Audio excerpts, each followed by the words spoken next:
50 años en carretera y todavía le están poniendo parches a camiones modernos que no llegan a los 15.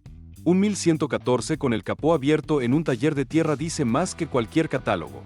Alguien, en algún despacho con aire acondicionado, decidió que la electrónica era mejor que las 5 llaves. Motor OM 352, chasis que aguanta sobrecarga sin quejarse, caja con diferencial de alta y baja. Lo que viene ahora te va a explicar por qué esa decisión fue un error que los transportistas siguen pagando hoy. Strich. 50 años en la carretera y todavía no lo han podido jubilar. Eso no es nostalgia. Eso es un problema serio para los fabricantes modernos. El Mercedes-Benz 1114 salió de la planta de González, Catán a finales de los años 60. En 1994 dejaron de fabricarlo. Y hoy, en pleno 2025, todavía hay unidades repartiendo gas en pueblos del interior, cargando animales, moviéndose en obras rurales. 3 décadas después de que lo dieran por muerto. ¿Cómo se explica eso? Para entenderlo hay que ir al motor. Porque todo empieza ahí. El corazón del 1114 era el OM 352, un diésel de 6 cilindros en línea con 5,7 litros de cilindrada. 6 cilindros trabajan de línea, uno detrás del otro, como deben ser las cosas cuando necesitas un motor que dure 20 años sin que te dé un susto. Pero el dato que cambia la conversación no es la cilindrada, es el par. Estaba leyendo los datos de par y me detuve, porque lo que entregaba no eran 390 Nm secas, eran 390 Nm a tan solo 1000 revoluciones por minuto. A 1000 revoluciones. Eso es casi ralentí. Eso es el motor recién despierto, todavía con el café en la mano, y ya empujando con todo lo que tiene. Para que te hagas una idea de lo que significa eso la práctica. Imagina que tienes que mover un bloque de hormigón de 2 toneladas con una palanca. Otros motores necesitaban que la palanca fuera larga y que le metieras velocidad. El OM 352 movía ese bloque desde el primer centímetro, despacio, sin esfuerzo aparente, sin quejarse. La potencia era de 140 caballos a 2. 800 revoluciones. No era el motor más potente de su época, ni de lejos. Pero en un camino de tierra, con el camión cargado hasta los topes, en una subida con barro hasta los ejes, esa cifra de para bajas vueltas no es un dato de catálogo. Es la diferencia entre llegar y quedarse tirado. Y aquí viene algo que los transportistas de aquella época entendían perfectamente, aunque nadie se lo hubiera explicado con números. Un motor que trabaja a bajas revoluciones dura más, consume menos y avisa antes de romperse. No se rompe de golpe. Se va quejando poco a poco, y tú tienes tiempo de escucharlo. Eso era el OM 352. No el más potente, el más honesto. Hay ingenieros que diseñan motores para que queden bien en una hoja de especificaciones, se van a casa a las 6 de la tarde y no vuelven a pensar en lo que firmaron. El transportista que a las 3 de la mañana está en el arcén de una ruta provincial, calculando lo que le va a costar ese día perdido, ese nunca conoció a ese ingeniero. Pero sí conoció las consecuencias de sus decisiones. El OM 352 lo diseñó alguien que entendía que el camión no vive en un laboratorio.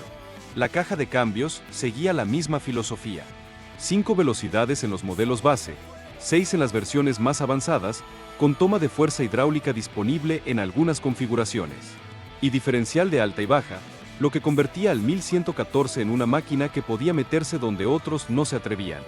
No era un todoterreno, pero tampoco se rendía ante el primer camino complicado. El chasis repetía la misma lógica, robusto, pensado para aguantar sobrecarga sin romperse, con suspensión de elásticos y amortiguadores que no eran sofisticados pero funcionaban. En terrenos difíciles, eso vale más que cualquier sistema electrónico que se desconecta cuando más lo necesitas. Y luego estaba lo que los transportistas llamaban la gran ventaja del 1114. Llevamos años desenterrando lo que la industria prefiere que no sepas. Si eso te parece importante, suscríbete a Secretos de los Gigantes sobre Ruedas y no te pierdas ninguno. Se arreglaba con 5 llaves, sin electrónica. Y eso, como vas a ver, lo cambia todo. Sin módulos que programar, sin diagnósticos que solo podía hacer el concesionario oficial. Cualquier mecánico del interior, con las herramientas básicas y algo de criterio, podía dejar ese camión como nuevo. No hacía falta un maletín de diagnóstico conectado a una laptop. No hacía falta esperar 3 días a que llegara un técnico autorizado desde la capital. Hacía falta un juego de llaves, un poco de experiencia y ganas de trabajar. Los repuestos se conseguían en todos lados. En la ciudad, en el pueblo, en el almacén de repuestos de la ruta. Eso, para un transportista que vive de que el camión ruede, no es un detalle menor. Es la diferencia entre un día perdido y un día trabajado. Y con mantenimiento regular, el 1114 podía llegar a 500.000 de kilómetros sin abrir el motor. 500.000 de kilómetros. Ponlo en perspectiva. Eso es dar la vuelta al mundo 12 veces y media. En un camión de trabajo, cargado, por rutas que no siempre eran rutas. Ahora bien, el 1114 no era perfecto.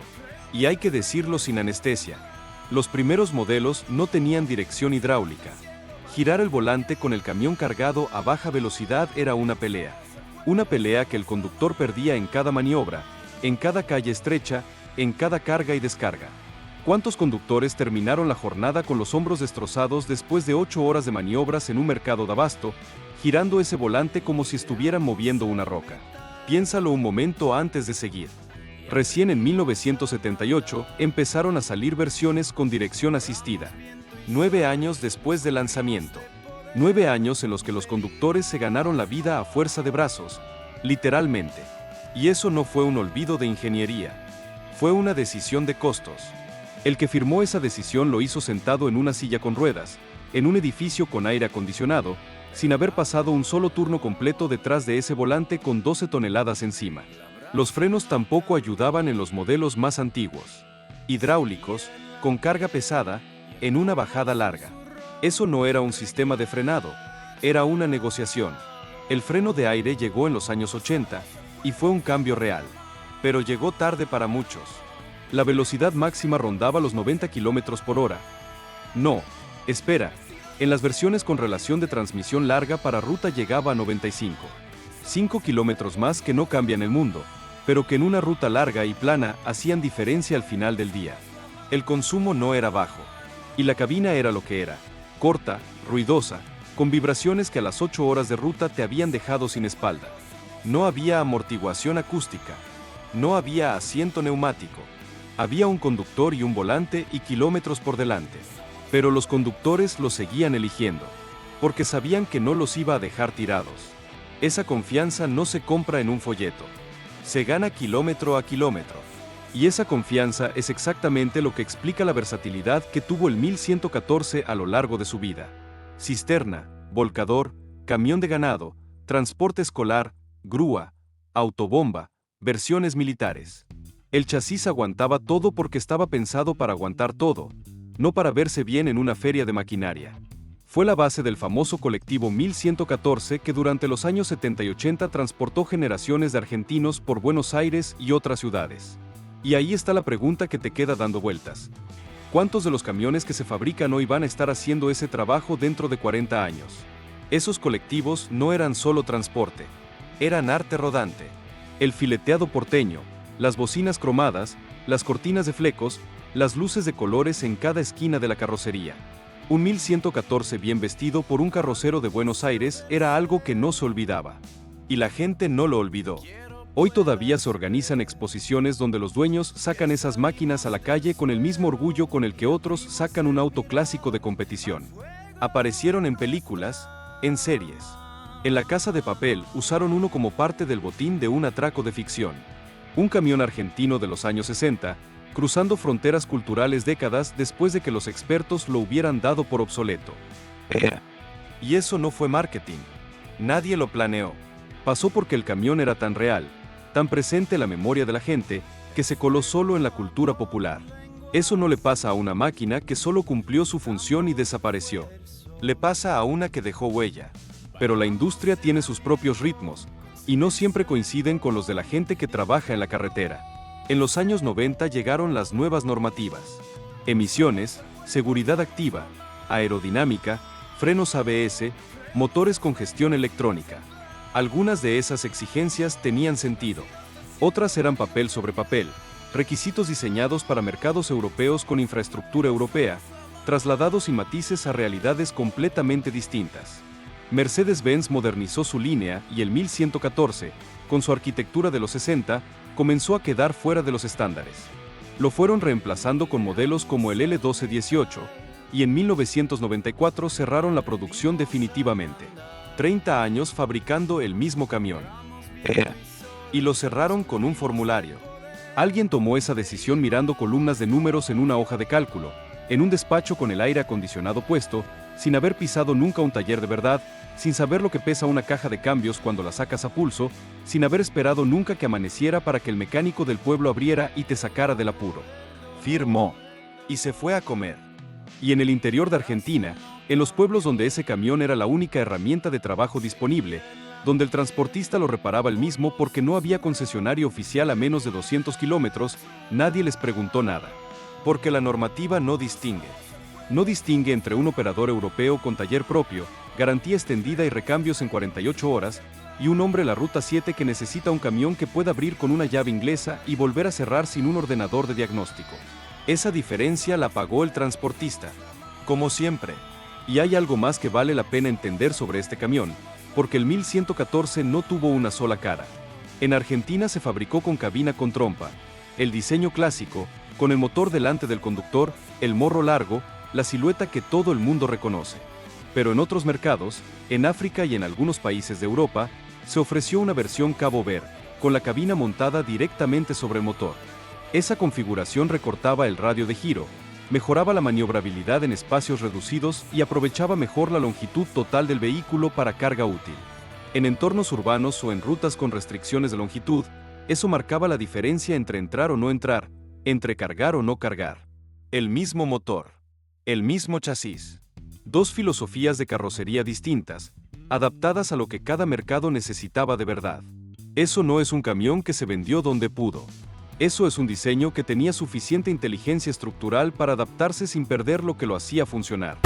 Y esa inteligencia nunca se le reconoció del todo, porque cuando llegaron los catálogos nuevos, el 1114 ya no cabía en la fotografía. El 1114 dejó de fabricarse hace 30 años.